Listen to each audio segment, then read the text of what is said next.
நலாஸ் நாட்டு சர்க்கரை நலமுடன் வாழ நலாஸ் இந்தியாவிலேயே நாட்டு சர்க்கரைக்கு ISI முத்திரை மற்றும் அக்மார்க் அங்கீகாரம் பெற்ற ஒரே நிறுவனம். தொடர்புக்கு 9047045000.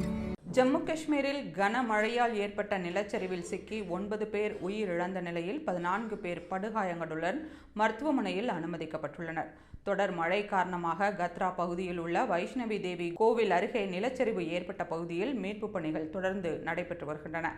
வைஷ்ணவி தேவி கோவில் அருகே உள்ள குகை கோவிலில் ஏற்பட்ட இந்த நிலச்சரிவில் சிக்கியதாக இதுவரை 5 பேரின் உடல்கள் மீட்கப்பட்டுள்ள நிலையில் 14 பேர் படுகாயங்களுடன் மீட்கப்பட்டுள்ளதாக அதிகாரிகள் தெரிவித்துள்ளனர்.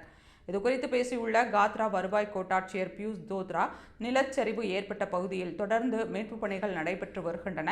இதுவரை 5 உடல்கள் மீட்கப்பட்டு ஆரம்ப சுகாதார நிலையத்திற்கு அனுப்பி வைக்கப்பட்டுள்ள நிலையில் 10 முதல் 14 பேர் படுகாயம் அடைந்துள்ளனர். இது தொடர்பாக கூடுதல் தகவல்கள் கிடைத்த பிறகே விரிவாக கூற முடியும் என தெரிவித்தார்.